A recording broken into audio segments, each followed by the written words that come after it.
Ce petit boîtier noir, appelé obus, a été très critiqué il y a un an.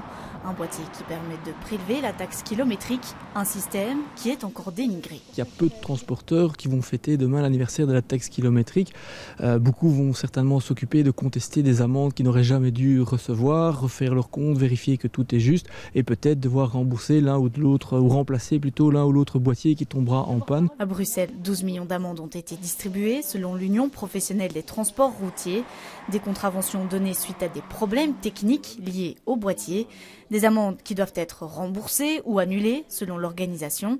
Côté fournisseur, on rassure, ces soucis logistiques sont maintenant résolus. Nous avons pour notre part 540 000 obus qui sont distribués. Vous avez un fonctionnement qui est à 99,5%.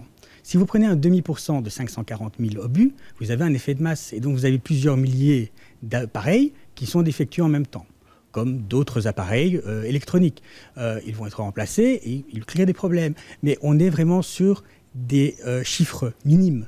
Et donc, ce sont des cas individuels et nullement un problème structurel. Au total, la taxe kilométrique a rapporté 648 millions d'euros en un an en Belgique, dont 9 millions à Bruxelles, des retombées moins importantes que prévu. Ça rapporte un peu moins, mais évidemment, on compare maintenant des mesures réelles avec des modèles de trafic qui sont des estimations et des études.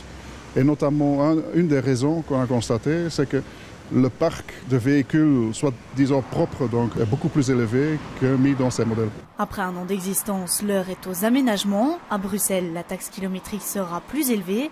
Les taux de prélèvement seront revus à la hausse dès le 1er juillet 2017.